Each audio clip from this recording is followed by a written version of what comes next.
தினமலர் நேயர்களுக்கு அன்பான வணக்கம். உரைகள் நிகழ்ச்சிக்கு உங்களை வரவேற்கிறேன். இந்த விவாதத்தினுடைய கருப்பொருள் எங்கிருந்து எடுக்கப்பட்டிருக்கிறது என்றால், நேற்று பாட்டாளி மக்கள் கட்சியினுடைய வன்னியர் சங்க சித்திரை முழுநிலவு நிகழ்ச்சியில் டாக்டர் ராமதாஸ் பேசிய விஷயங்கள் தான் வாதப்பொருளாக எடுக்கப்பட்டிருக்கிறது. கூட்டணி பற்றி கவலைப்பட வேண்டாம், நீங்கள் களத்தில் பணிபுரிந்தால் போதும், நான் பார்த்து கொள்ளுகிறேன் அப்படின்னு சொல்லியிருக்கிறாரு. இந்த இடத்துல கூட்டணியை நான் பார்த்து கொள்கிறேன் அப்படின்னா யார் பக்கம் என்பது இன்னொரு விஷயம். நான் மட்டும்தான் பார்த்து கொள்வேன், இதில் அன்புமணி ராமதாஸோ மற்றவர்களோ தலையிட முடியாது அப்படிங்கிறத அவர் சொல்கிறாரா அப்படிங்கிற கோணங்கள்ல எல்லாம் நம்ம விவாதிக்க இருக்கிறோம்.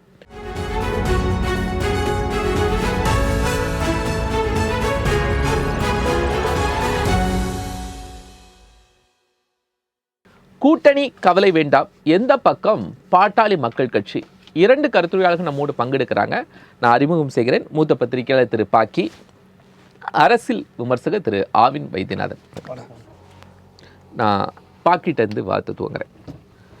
நேற்று முழுமையான நிகழ்ச்சியில் டாக்டர் ராமதாஸ் அவர்களுடைய பேச்சு அப்படிங்கிறது மிக முக்கியத்துவமானதாக இருந்து, அது கட்சிக்குள்ளே இருக்கக்கூடிய சில விஷயங்களை வெளிப்படுத்துகிற மாதிரியும் இருந்து 2026 தேர்தலை நோக்கி நகர்த்துறதுல அவருடைய பேச்சு மையப்புள்ளியாக இருந்து. நீங்கள் பொதுவாக எப்படி பார்க்குறீங்க?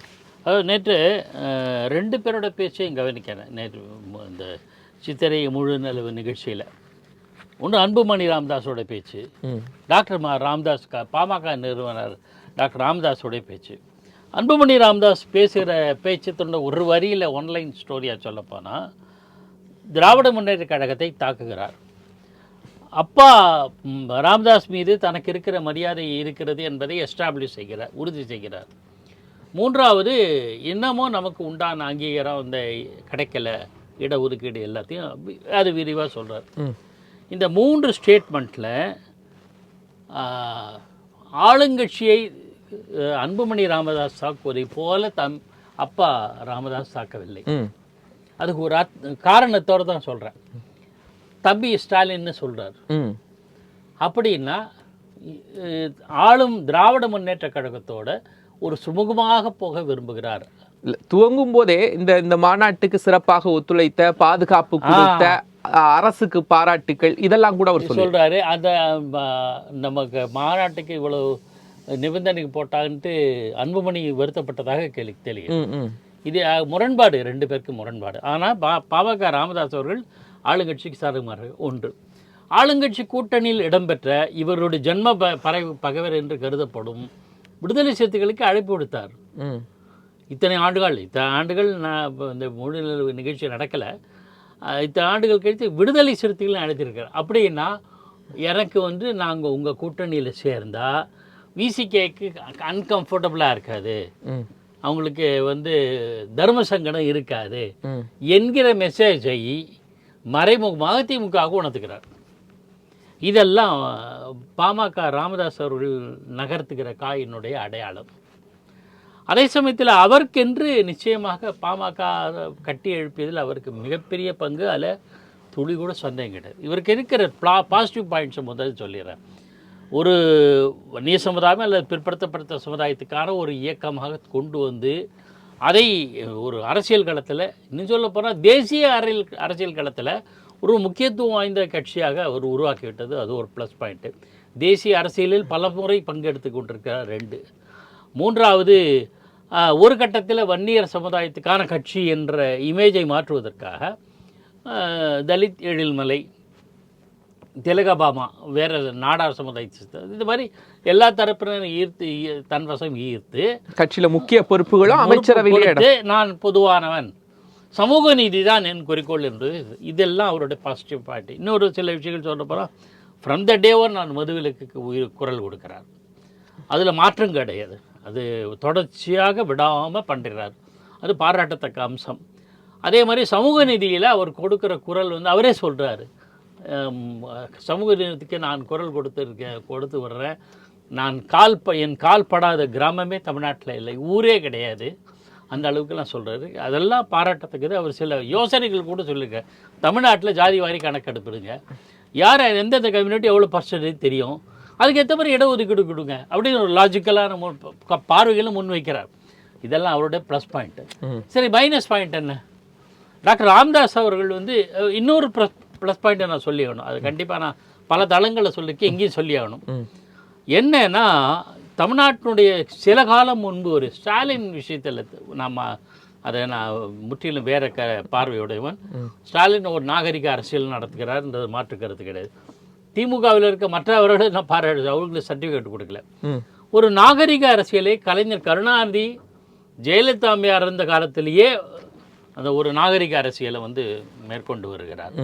அது திமுகவை விமர்சனம் பண்ணால் கருணாநிதியை தனிப்பட்ட முறையில் விமர்சிக்க மாட்டார்.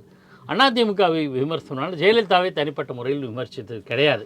அவர் பண்ணாது, மற்றவர்கள் தெரியாது. ஆக அந்த இதெல்லாம் அவர்கள் டாக்டர் ராமதாஸ் இருக்கிற ப்ளஸ் பாயிண்ட், பாராட்டத்தக்கது. ஒரு புதிய அரசியல் சித்தாந்த திசையை உருவாக்கினார். மைனஸ் பாயிண்ட்டும் ஒன்று உண்டு. எந்த கூட்டணியிலும் அவர் நிரந்தரமாக இருந்தது கிடையாது. அப்படி இருக்கவும் கூடாதுல்ல, இருக்கக்கூடாது. ஏன்னா அவர் தனித்துவமான கொள்கையில் இருக்கிறாரு, எந்த கொள்கையோடு அவர் இணைந்து இருக்கல. இப்போ சொல்கிற மாதிரி இல்லை, ஒரு படி மேலே சொல்கிறேன், கூட்டணியே கிடையாது, எந்த கழகங்களோடும் கூட்டணி கிடையாதுன்னு சத்தியம் பண்ணார். மாறிச்சு இல்லை, என் மகன் அரசியலுக்கு வரவே மாட்டான்னார், மகனை முன்னிலைப்படுத்திட்டார். ஒரு கட்டத்தில் முதலமைச்சர் வேட்பாளராக கூட ஆக்கல. இன்றைக்கு நான் சட்டமன்றத்துக்கோ நாடாளுமன்றத்திற்கோ போக மாட்டேன் அப்படின்னு சொன்னாரு, மகனும் ஆக மாட்டேன்னு சொன்னாரா? இல்லை இல்லை, மகன் அரசியலுக்கே கொண்டு வர மாட்டேன்னார். பாமகவினோட வாரிசு, பாமகவில் வாரிசு அரசியல்னு சொன்னார். அப்புறம் இது ஊழல் புகார் போன்ற இதில் சவுக்கு கயிறை மாட்டினார் பொதுக்கூட்டங்களில். எங்களில் யாராவது ஊழல் பண்ணாங்க, லஞ்சம் வாங்கினால சவுக்கால் அடிங்கன்ட்டு மாட்டினார். அவர்கள் கட்சியை சேர்ந்த பல பேருக்கு மீது புகார் இருந்தது. ஏன் அன்புமணி மேலே எம்சிஏ வழக்கு இருக்குது இல்லையா? இதெல்லாம் மைனஸ் பாயிண்ட்டு. அவர் இது மாதிரியான நெகட்டிவ், தானே கட்சி தலைவராக வர, கட்சியில் எந்த பதவியும் வகிக்க மாட்டேன் அப்படின்னு சொன்னவர் இப்போ பாமகவோட தலைவர் நான் தான்ட்டார். இப்போ ரைட் நோ யார் சார் தலைவர்? பாமக ராமதாஸ் அவர் தான் தலைவர். அவர் தான் தலைவர், அவர் தான் சொன்னார், அவர் தான் தலைவர். ஆமாம், அதான் ஏன் சொன்னார், எந்த கட்சி பதவியும் வகிக்க மாட்டேன்னு சத்தியம் பண்ணவர் அவர் தானே. பொதுக்கூட்டத்தில் பகிரங்கமாக சொன்னார். 35 ஆண்டுகளுக்கு முன்பு கட்சி தொடங்கிய காலத்தில், இது 1989 அவருடைய கட்சியை தொடங்கிய காலத்தில், அது நான் கட்சியில் எந்த பொறுப்பையும் வகிக்க மாட்டேன், எம்எல்ஏ ஆக மாட்டேன், எம்பி ஆக மாட்டேன், அமைச்சராக மாட்டேன், இதெல்லாம் சொன்னார் பகிரங்கமாக. இதுவரையில் அவர் எம்எல்ஏ எம்பி எந்த பதவியும் வகிக்கலை, ஆனால் மகன் வகித்தார். அப்புறம் இவர் இன்றைக்கு கடைசி கூட்டத்தில் என்ன நடந்தது, நான் தான் பாமகனுடைய தலைவர் பிரகடனம் பண்ணிட்டார்ல. அப்போ இவர் சொல்கிறவர் இப்படி மாறுறாரே என்கிற ஒரு சந்தேகம் இருக்குது. இதே ப்ளஸ் பாயிண்ட்டும் இருக்குது, மைனஸ் பாயிண்ட் இருக்குது. நேற்றைய தினம் அவருடைய பேச்சினுடைய சாராம்சம் என்னன்னா, கூட்டணி குறித்து வேறு யாரும் எந்த விதமான முடிவுகளும் எடுக்க முடியாது, மகன் யாரும்னா ஒரே நான் தான் எடுப்பேன், டாக்டர் அன்புமணி ராமதாஸ் முடிவு எடுக்கக்கூடாது, நான் தான் எடுப்பேன் என்றார். நேற்றைக்கு அன்புமணி பேசும்போது ஐயா ராமதாஸ் அவர்களை புகழ்ந்து பல பேசியிருக்கார். ஏற்கனவே ஒரு கூட்டத்தில் நேற்று பேசலைன்னு நினைக்கிறேன், ஐயா டாக்டர் ராமதாஸ் அவர்களுக்கு பாரத் ரத்னா பட்டம் கொடுக்கணும் அப்படின்னு கூட பேசியிருக்கார் அன்புமணி. அப்போ சமூக நீதி காவலராக இருந்தார். அவரும் ஆணைமுத்து தான் இந்த தமிழ்நாட்டில் சமூக நீதியை நிலைநாட்டினாங்க. மண்டல் கமிஷனை உருவாக்கியது பெரும்பங்கு ஆணைமுத்துக்கு, சமூக நீதியை தேசிய அளவில் எடுத்துன்றதில் பங்கு இவருக்கு என்றெல்லாம் புகழ்ந்து பேசினார். அப்பாவை ராமதாஸை மகன் அன்புமணி புகழ்ந்து பேசினார். ஆனால் எந்த இடத்திலும் மகனை அவர் சுட்டி காட்டவே இல்லை, குறிப்பிடக்கூட இல்லை. இது ஏன் இந்த மர்மம்? அதாவது தந்தை மகனுக்கு உண்டான பூசல் அல்லது மகன் மீதான தந்தைக்கு இருக்கிற கோபம் தணியவில்லையோ என்கிற கேள்வியை முன்வைக்கிறேன். சரி, திரு ஆவின் வைத்தியநாதன், நீங்கள் எப்படி பார்க்குறீங்க, தொடர்ந்து ஒரு அரசியலை கவனிச்சுட்டு வரக்கூடிய நபராக பாமக தன்னுடைய நிலைப்பாடு ஏற்கனவே பலமுறை சொல்லியிருக்காங்க, அப்பாவுக்கு ஒரு கூட்டணிக்குள்ளே போகணும், அன்புமணி ராமதாஸ் இன்னொரு கூட்டணிக்குள்ளே போகணும் அப்படிங்கிற பிரச்சனை, அதனுடைய முற்றிய வடிவமாக நேற்றைக்கு ஆன பிரச்சனை இருக்குது. ஒரு விஷயம் பார்க்கணும், நேற்று நடந்தது பாமகவோட மாநாடு இல்லை, வன்னியர்களுடைய எழுச்சி மாநாடு. பாமக வேற, வன்னியர் கட்சி மாநாடு. இதே அதையும் நம்ம முதல்ல கன்ஃபியூஸ் பண்ணிக்கூடாது. அதெல்லாம் நீங்கள் பாமக மாநாடுனா இவ்வளோ பேர் வந்திருக்க மாட்டான். வன்னியர்கள் மாநாடுன்ற எழுச்சி மாநாடுனால சித்திரை முன்னிலை பண்ணினால எல்லாரும் வந்தாங்க. இதில் வந்தவங்க அத்தனை பேரும் பாட்டாளி மக்கள் கட்சிக்காரன்னு நம்ம சொல்ல முடியாது. எல்லா கட்சியிலிருந்தும், எல்லாம் திமுகலேருந்து, அண்ணா திமுகலேருந்து எல்லா இடத்துலையும் வன்னியர்கள் இருக்கிறாங்க. வன்னியர்கள் பெருவாரியாக இருக்கிறவங்க இந்த எழுச்சி இதுக்கு வராங்க.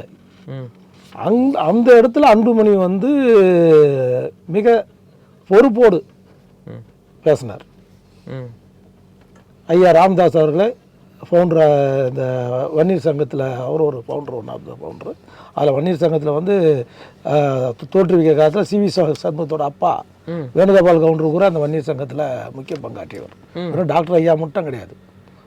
ராமசாமி படையாச்சி, பண்டூட்டியார் மறைமுகமான ஆதரவை ஆரம்பத்துலேருந்து அதுக்கு கொடுத்துருந்தார்.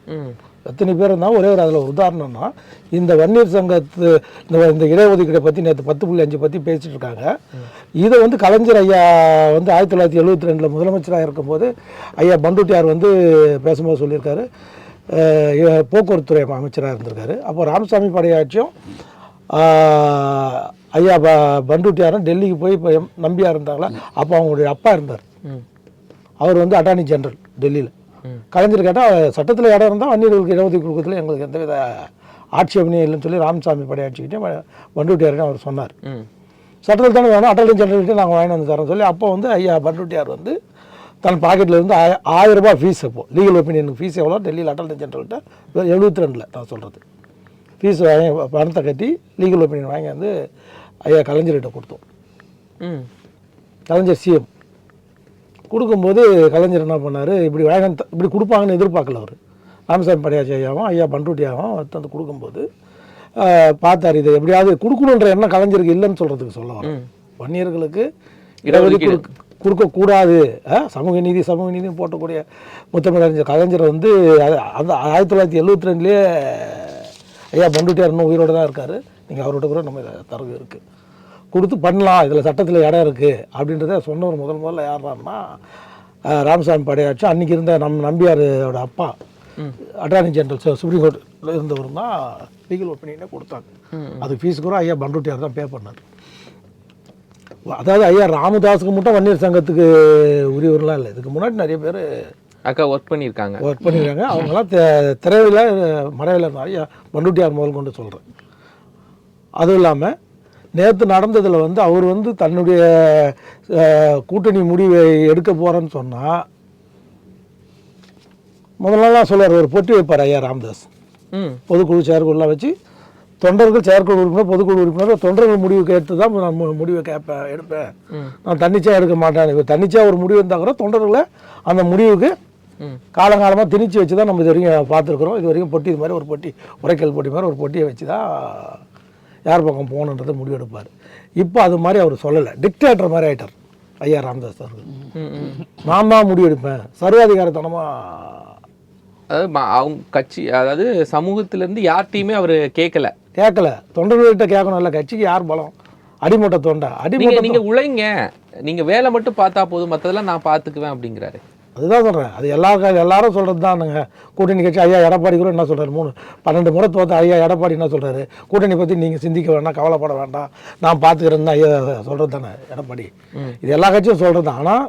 ஆனால் அது மாதிரி பாமக இத்தனை நாள் இல்லை, இத்தனை வருஷமாக கிடையாது. பாட்டாளி மக்கள் கட்சியிலோ இல்லை வன்னியர் சங்கத்திலேயோ வந்து கூட்டணியை வந்து தன்னிச்சையாக சர்வாதிகாரித்தனமாக தன்தோன்றித்தனமாக நான் தான் முடிவு பண்ணுன்றது இது வரைக்கும் வரலாற்றுலேயே கிடையாது.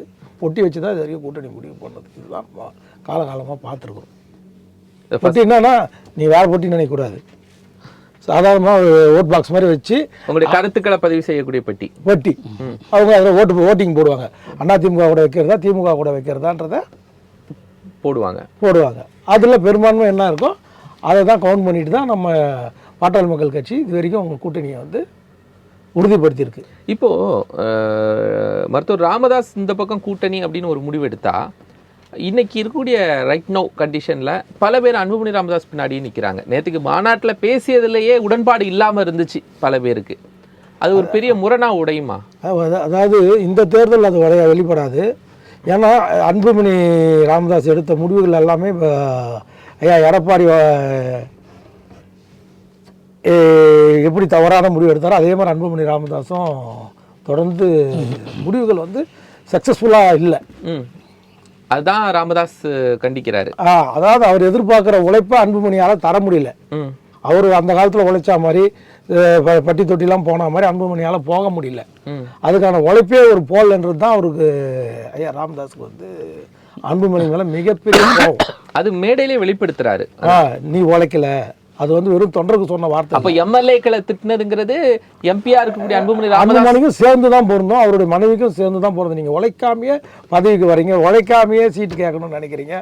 நீங்க எல்லாரும் ஒரு விஷயம் அவர் பேசுறத வன்மையாக கண்டிக்கக்கூடிய ஒரு விஷயம் என்னன்னா, ஐயா ராமதாஸ் பேசுறதுல தொண்டரெல்லாம் நீங்கள் எல்லாம் ரியல் எஸ்டேட் பண்ணுறீங்க, நீங்கள் எல்லாம் கார் வாங்கிட்டீங்க, நீங்கள் எல்லாம் மாடி வீடு கட்டிட்டீங்கன்னாரு. இவர் என்ன குடிசையிலையா இருக்கிறார் பழைய மாதிரி 3 ரூபா டாக்டரா? ஐயா ராமதாஸ் எந்த நிலைமையில் இருக்காரு? இத்தனை லட்சம் கோடிக்கு சரஸ்வதி டெஸ்ட் எங்கேருந்து வந்தது? சாதாரணமாக கிளினிக் வச்சு 3 ரூபா டாக்டராக இருந்தவங்க எப்படி உங்களுக்கு இத்தனை கட்சி இவ்வளோ கோடி பணம் வந்ததுன்னு திருப்பி அதே தோன்றா நீங்கள் நேற்று புலம்பிட்டு தானே போனான். அவங்க மேலே நம்ம வரல நீட்டும் போது நம்மளுக்கு திருப்பி வந்து வரல 100 வரல நம்மளை ஆள் கட்டி வர நம்மளை காட்டுன்றது அவர் பேசியிருக்க வேணாமா?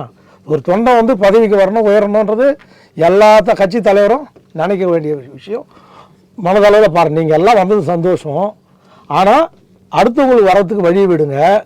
உங்களால் உழைக்க முடியலன்னா நீங்கள் விலகி நில்லுங்க, உழைக்கிறவங்கள நான் அழைச்சிக்கிறேன்னு சொல்கிறது எப்படி இருக்குது? நீங்கள் எல்லாம் பதவிக்கு வந்துட்டீங்க, நீங்கள் எல்லாம் ரியல் எஸ்டேட் பண்ணுறீங்க, நீங்கள் எல்லாம் தொழில் பண்ணுறீங்கன்னா என்ன அர்த்தம்?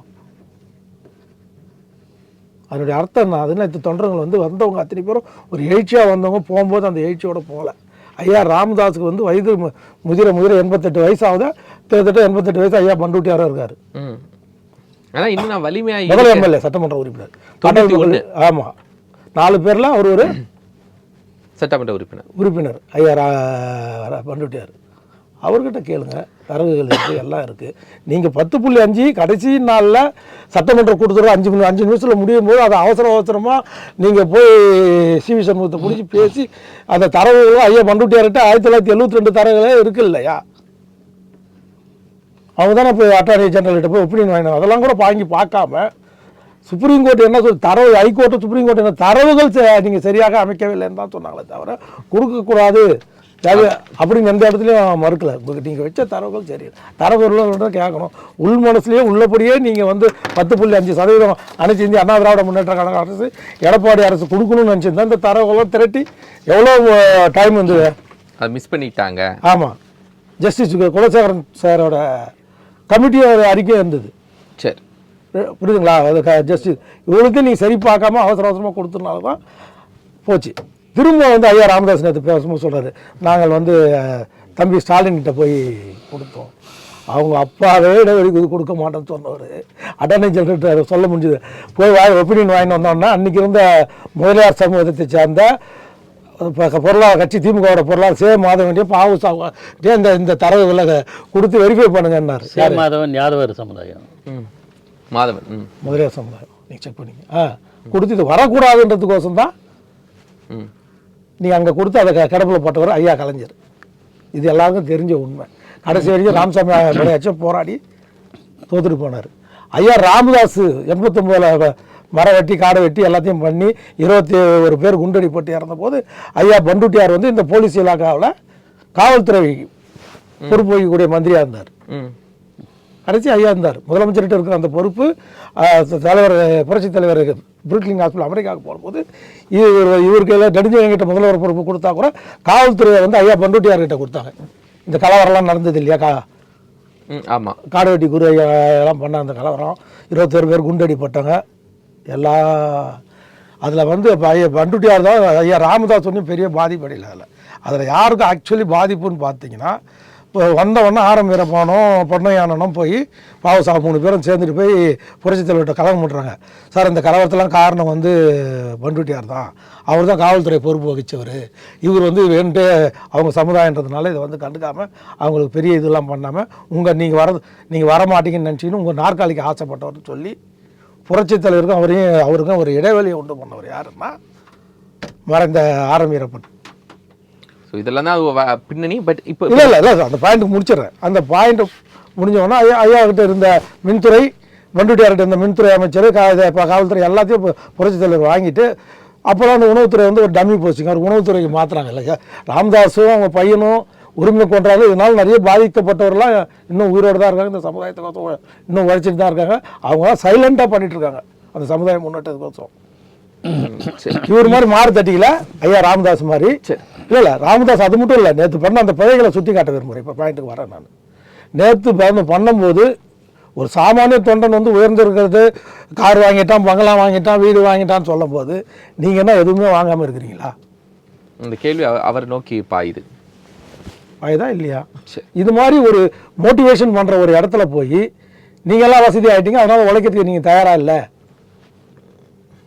அப்படின்னு ஒரு பொது வழியில் ஒரு தனித்தனியாக கூப்பிட்டு இப்போ நீங்கள் தோட்டத்தில் தயாராக தோட்டத்தில் வச்சு கூட பேசுகிறேன். நான் பேசுவோம்.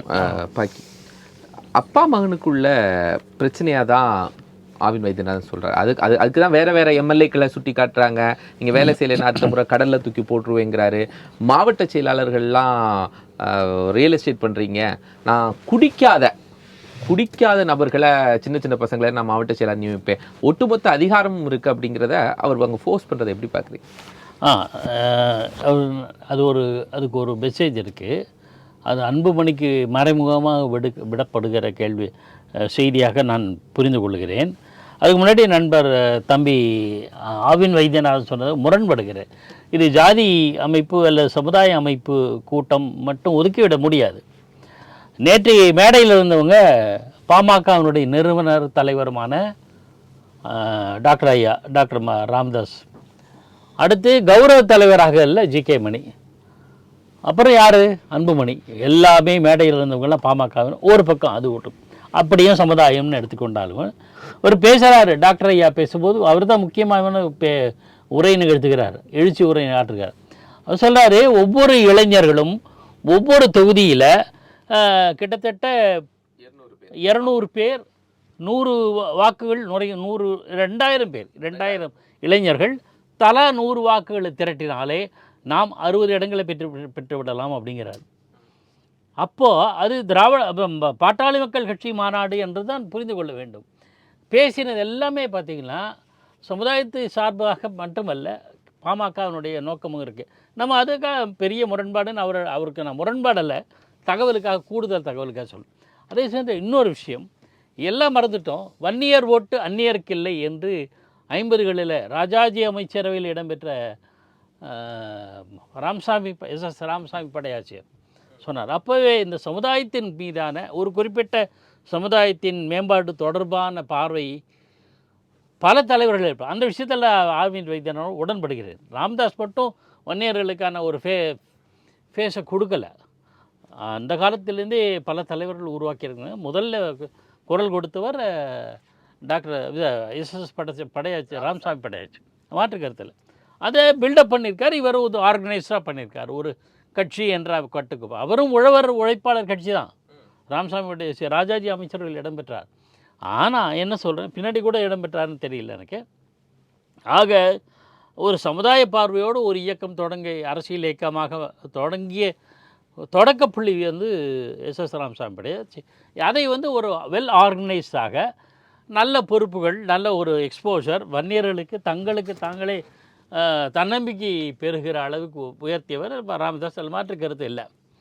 ஆனால் நீங்கள் சொன்ன மாதிரி பார்த்தீங்கன்னா எம்எல்ஏக்களை எல்லாம் சரியாக வேலை செய்ய மாட்டேன்றாங்க.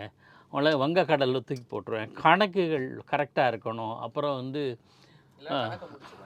இல்லை கணக்கை முடிச்சுடுவேன், அப்புறம் மாவட்ட செயலாளர் நீங்கள் சொன்ன மாதிரி மது பழக்கம் இல்லாத இளைஞர்களை கொண்டு வைப்பேன். இதெல்லாம் எதுக்குன்னா, இப்போது இருப்பவர்கள், அதாவது இப்போது சட்டப்பேரவை உறுப்பினர்களாக இருப்பவர்கள், நாளைக்கு டிக்கெட் கேட்க போகிறவர்கள், அல்லது கடந்த காலங்களில் பல்வேறு மாவட்ட செயலர்களாக இருந்தவர்கள் எல்லாரும் பெரும்பாலானோர் அன்புமணியின் பக்கம் சென்று விடுகிறார்கள் அல்லது சென்றுவிடக்கூடும் என்கிற அனுமானத்தின்படி அல்லது யூகத்தின்படி அந்த தகவலின் அடிப்படையில் அன்புமணி அதே தான், சிம்பிள், அழகாக சொல்லிட்டீங்க நீங்கள். இனி அன்புமணி பக்கம் போகாதீங்க, என்கிட்ட வாங்க, நான் உங்களுக்கு முடிவு செய்கிறேன். நீங்கள் எம்எல்ஏவை போட்டியிடணுமா இல்லையா, நான் முடிவு செய்கிறேன். நீங்கள் மாவட்ட செயலாளர் நீ இருக்கணுமா இருக்கக்கூடாதா, நான் முடிவு செய்கிறேன். அப்படிங்கிற இதுக்கு தன்னுடைய பொசிஷனை அசெப்ட் ஆகிவிட்டார். நான் வலிமையானவன்னு காமிச்சிட்டார், ஃபிசிக்கலி அண்ட் மென்டலி. அவர் வயதானவர் 80+, 85 நினைக்கிறேன். 88. 88. ஆனாலும் தான் உடல் ரீதியாகவும் மன ரீதியிலும் வலிமையானவன் என்பதை நிரூபிப்பதற்கான கூட்டமாகத்தான் இது அமைகிறது. நான் திரு ஆவின் வைத்தியநாதன்ட்ட ஒரு விஷயம், கட்சிக்குள்ள ராமதாஸ் இப்படி பேசிட்டாரு, அன்புமணி ராமதாஸ் அப்படி பேசலை, தொண்டர்களுக்காக பேசிட்டாரு, இதெல்லாம் இருக்கட்டும், யார் பக்கம் இவங்க சாயறதுக்கான வாய்ப்பு இருக்குது பாமக இந்த கூட்டத்தின் மூலமாக? அதை தான் வெளிப்படுத்தினாரா? இல்லை, இன்னைக்கு நீங்கள் அவர் செயற்குழு பொதுக்குழு கூப்பிட்டு அவர் சொன்னார் என்னுடைய பதவியை அவர் பறிக்க முடியாது, அன்புமணி சொன்ன வார்த்தை.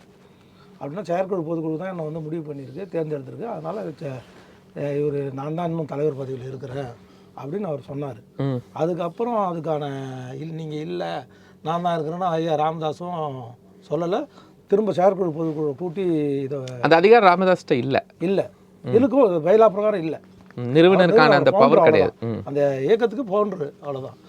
அவருக்கு வந்து செயற்குழு பொதுக்குழு தான் முடிவு பண்ணணும். நம்ம இது சுப்ரீம் கோர்ட் வரைக்கும் அனைத்து இந்திய அண்ணா திராவிட முன்னேற்ற கழகம் அண்ணன் எடப்பாடியோட வழக்கில் பார்த்துட்டோம். அதை அதிமுக மாதிரி கூட ஒரு பைலா இல்லை, அதிமுக புரட்சித் தலைவர் ஒரு பைலா வச்சிருக்காரு. இது 22 என்ன சொல்லியிருக்காருன்னா அடிமட்ட தொண்டனால் தான் தேர்ந்தெடுக்கப்படணும் அப்படின்னு பொதுச் செயலாளர். அது மாதிரி இங்கே இல்லை தலைவர் பதவி பாமகவில் வந்து இந்த ஒரு மாவட்ட செயலாளரை சொன்னாரா, குடிக்கிறவங்களை எடுத்துகிட்டு நான் வேற ஆள் போடுவேன்னு, இல்லை அவர் பையனை சொன்னாரா? ஏன்னா தண்ணி வச்சுட்டு வீட்டிலே இருக்கிறான், வெளியில் போய் கட்சியை வளர்க்க மாட்டான்றது அவர் பையனை சொன்னதாக தான் போன அத்தனை பேரும் நினைக்கிறாங்க. ஆமாம், இப்போ பையனை சொன்னால் இனி இப்போ கூட்டணியிலே அந்த பிரச்சனை இருக்குல்ல சார்? சார் கூட்டணியை பற்றி நல்லா தெரியும் சார். பார்கெனிங் பவரை எப்போவுமே அவங்க இன்க்ரீஸ் பண்ணுவாங்க சார். இந்த ஸ்ட்ராட்டஜி வந்து கிட்டத்தட்ட 20-25 வருஷம் ஐயா ராமதாஸ் பாமக என்னைக்கு தோற்றி வச்சாரோ அன்னிலேருந்து இந்த கூட்டணி பார்கெனிங் பவர் இன்க்ரீஸ். ஏன்னா மகன் மேடையில் பேசும்போது இந்த ஆட்சியை கடுமையாக எதிர்த்து பேசுகிறாரு, ஆனால் மருத்துவர் ராமதாஸ் பேசும்போது அந்த அளவுக்கு. தினமலரில் ஒரு இது பார்த்தேன் பத்திரிகையில், என்னென்னா இன்றைக்கி ஒரு பாம்பேலேருந்து ஒரு சாம்பிள்லாம் வந்து எடுத்து பார்த்துட்டு யாருக்கு எவ்வளோ ஓட்டு சதவீதம் ஆமாம் அப்படின்னு இன்றைக்கி நம்ம தெளிவாக வந்து காலையில் என் வீட்டில் நான் டெய்லி தினமலர் தான் படிக்கிறேன். அதில் அனைத்து இந்திய அண்ணா திராவிட முன்னேற்ற கழகம் 3வது இடத்துல இருக்குது, திராவிட முன்னேற்ற கழகம் 2வது இடத்துல இருக்குது, தாவேகா 36.5% வாங்கி விஜய் கட்சி முதல் இடத்துல இருக்குது. ஆமாம், அதில் குறிப்பாக வன்னியர் ஓட்டு யாருக்குங்கிற ஸ்பிளிட்டேஷன் கூட இருக்குது. இப்போ இந்த தருணத்தில் வன்னியர் ஓட்டு கண்டிப்பாக திராவிட முன்னேற்ற கழகத்துக்கு கண்டிப்பாக வேணும். அனைத்து இந்திய அண்ணா திராவிட முன்னேற்ற கழகத்துக்கு பாட்டாளி மக்கள் கட்சியோட ஓட்டு யாருக்கு டிசைடிங் அத்தாரிட்டியாக இப்போ ராமதாஸ் வந்துட்டார். இதை அவர் ஈஸியாக பல்ஸ் பார்த்துருவார், டாக்டர் இல்லையா? அந்த வார்த்தை சொன்னதுனுடைய அர்த்தம் அதுதான், நீங்கள் புரிஞ்சுங்க. நம்ம யார் பக்கம் கொடியை தூக்குறோமோ அந்த கொடி தான் இந்த வாட்டி ஆட்சிக்கு வரும். நம்ம திமுக பக்கம் போகணும்னு அவர் நினைக்கிறாரு. அன்புமணி ராமதாஸ் இப்போ ஐயா பிஜேபி இப்போ இந்த நம்ம பாகிஸ்தான் போர் இந்த பகல்காம் இதெல்லாம் வந்ததுக்கப்புறம் நம்ம இங்கேயே கண்டினியூ பண்ணோம், பிஜேபி கூட்டணியில் தொடரணுன்னு அன்புமணி ராமதாஸ் நினைக்கிறாரு. இதுதான் அந்த கருத்துக்கு கூட்டணி நான் தான் முடிவு செய்வேன்னு சர்வாதிகார போக்கில் ஐயா ராமதாஸ் சொன்னதுடைய அர்த்தம் உங்களுக்கு இதுதான். இன்றைக்கி ராமதாஸ் எந்த பக்கம் தராசில் ஏறி நிற்கிறாரோ அந்த தராசு தான் வெற்றி பெறும் கூட்டணியாக இருக்குது. அதுக்கான வாய்ப்பு தான் இருக்குது. இல்லை இன்றைக்கி இருக்க அந்த ரிசல்ட் இதுதான். கட்சியில் பிளவுங்கிறதுக்கான வாய்ப்பு இருக்கா? கட்சி பிளவு வந்து அப்படி வந்தால் ஐயா ராமதாஸ் அசைக்கப்பட்டு போவார். கட்சியில் பிளவுன்னு வந்ததுன்னா ஐயா ராமதாஸ் திமுக பக்கம் போகணுன்னு நினைக்கிறதில்ல. அங்கே ஒரு ஜிகே மணி திமுகவோட மைண்டு, அவர் திமுகவோட பஞ்சாயத்து தலைவர் அண்ணன் பண்டுட்டியார் சொன்னது, நான் சொல்லலை. அவருடைய கல்யாணத்துக்கு அவர் அவங்க வீட்டு திருமணத்துக்கு இங்கே போயிருக்காரு, எங்கே மேட்டூருக்கு போகும்போது அவர் வந்து திமுகவோட பஞ்சாயத்து தலைவராக இருந்திருக்கார். அதனால் எப்போவுமே திமுகவோட சட்டமன்றத்திலே பாருங்கள், எங்கேயாவது திமுகவை எதிர்த்து ஒரு வார்த்தையை கூட அண்ணன் ஜிகே பண்ணி பேச மாட்டார். இங்கே போய் ராமதாஸ் கிட்ட போய் கலகமுட்டி அன்பு அப்பனுக்கும் பிள்ளைக்கும் ஒரு பிளவை உண்டு பண்ணிட்டார் திமுக போகிறோன்ற மைண்டே ஜிகே மணியோட மைண்டு தான். ஸோ அதனால தான் பிளவு. ஆனால் பிளவுன்னு வந்தால் ராமதாஸ் அவர்களுக்கு தான் ஓரங்கட்டப்படுவார். சரி, நன்றி. கூட்டணி கவலை வேண்டாம், எந்த பக்கம் பாமக அப்படிங்கிற விவாதத்தில் 2 கருத்துரையாளர்கள் நம்மோடு பங்கெடுத்தாங்க. மூத்த பத்திரிகையாளர் பாக்கி, அரசியல் விமர்சகர் திரு ஆவின் வைத்தியநாதன். இருவருக்கும் மனமார்ந்த நன்றி.